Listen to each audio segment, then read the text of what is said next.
सुमित आधी रात को अपनी मकान मालकिन को जब मोबाइल में 61-62 वाली वीडियो देखते हुए देख लेता है तो फिर वो अचानक उसके कमरे में घुस जाता है और फिर उसके ज़बरदस्ती अपनी मालकिन के साथ 61-62 वाला प्रोग्राम चलाने की कोशिश करने लगता है। और उसकी मालकिन जब मना करती है तो फिर वो वहाँ से चलने लगता है। तो फिर उसकी मालकिन 61-62 वाला वीडियो देखकर काफ़ी उत्तेजित हो चुकी होती है और एकदम से पानी पानी हो चुकी होती है। तो वो भी अपने नौकर की बात मानती है और फिर दोनों एक दूसरे के साथ जबरदस्त तरीके से 61-62 वाला प्रोग्राम शुरू कर देते हैं। नमस्कार दोस्तों, एशियन क्राइम अफेयर चैनल में आप सभी प्यारे दर्शकों का स्वागत है। दोस्तों, एशियन क्राइम अफेयर चैनल को आप सभी लोग सब्सक्राइब कीजिए, वीडियो को लाइक कीजिए और वीडियो को ढेर सारा शेयर भी कीजिए।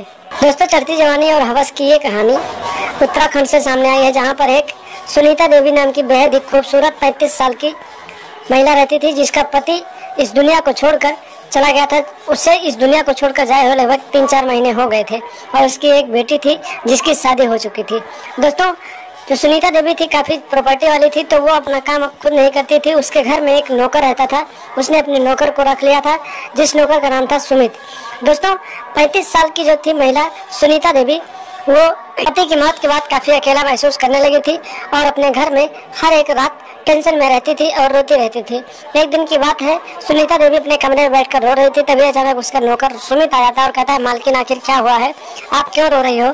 तो सुनीता देवी कहती है कि तुम्हारे मालिक 3 महीना हो गया मुझे छोड़कर चले गए, मुझे उनकी बहुत याद आती है और उनकी हर एक बातें मुझे बहुत सारा परेशान करती है, बहुत याद आती है।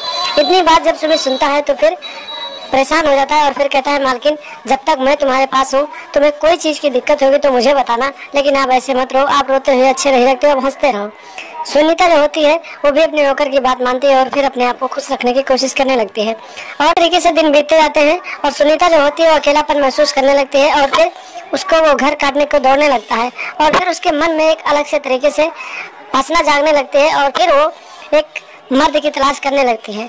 दोस्तों, एक दिन सुनीता अपने मोबाइल में 61-62 वाला गलत तरीके से वीडियो देख रही थी और वीडियो देखते देखते काम भरी आवाज़ें निकाल रही थी और उसकी सिसकारियों की आवाज़ पूरे रूम में गूंज रही थी। तभी अचानक उसका सुमित जो नौकर था उसके कमरे से जा रहा था और फिर उसने कामुक भरी आवाज़ें सिसकारियाँ सुनी तो फिर खिड़की के रास्ते से अंदर देखने लगा। अंदर देखने के बाद उसके पैरों तले जमीन खिसक गई। सोचने लगा कि आखिर ऐसा कैसे हो सकता है।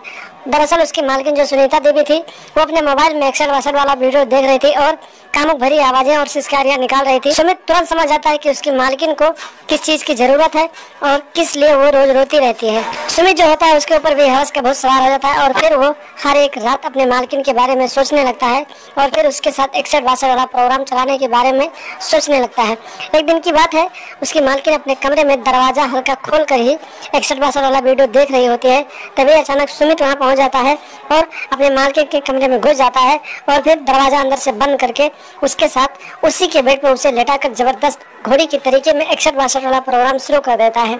और जब उसकी मालकिन होती है, काफ़ी दिनों के बाद उसे एक जवान मर्द मिल जाता है तो फिर वो भी उठा के अपने नौकर को देने लगती है और अच्छे से मजा लेने लगती है। लगभग 2-3 घंटे तक इन दोनों का प्रोग्राम चलता है और फिर जब दोनों थक जाते हैं तो फिर वहीं पर लेट जाते हैं और रात में करीब 3-4 बार एक दूसरे के साथ 61-62 वाला प्रोग्राम चलाते हैं। इसी तरीके से दिन बीतते जाते हैं और एक दिन की बात है, सुनीता देवी अपने नौकर के साथ प्रोग्राम बनाती है और फिर कहती है कि आज के बाद तुम थोड़ा मुझसे दूर रहना क्योंकि मुझे कुछ अच्छा नहीं लग रहा है। लेकिन दोस्तों, नौकर सुमित को तो अपने मालकिन की लत लग गई थी और फिर उसके बिना वो नहीं रह पाता था, तो फिर वो अपनी मालकिन के साथ जबरदस्ती करने लगा।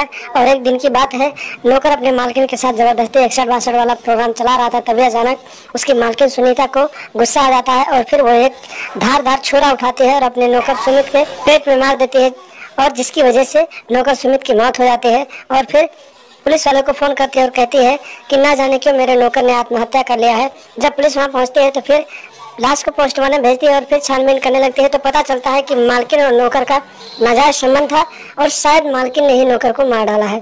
पुलिस मालकिन को हिरासत में लेती है, थाने ले जाती है, पूछताछ करती है तो मालकिन पूरी कहानी डर के मारे पुलिस वालों के सामने सच बता देती है और फिर पुलिस वाले मालकिन के हाथों में हथकड़ी लगाकर आगे की कार्रवाई के लिए जेल में डाल देते हैं। तो दोस्तों, सावधान रहें, सतर्क रहें। अगर आप भी किसी के यहाँ नौकरी करते हैं तो अपने आप को काबू में रखें, अपने अंदर हवस के भूत को सवार ना होने दें क्योंकि आपकी भी हालत सुमित के जैसे हो सकती है। तो दोस्तों, सावधान रहें, सतर्क रहें, अपना और अपनों का ख्याल रखें और लगातार हमारे साथ बने रहें। हमारे चैनल को सब्सक्राइब कर लें और हमेशा देखते रहें एशियन क्राइम अफेयर।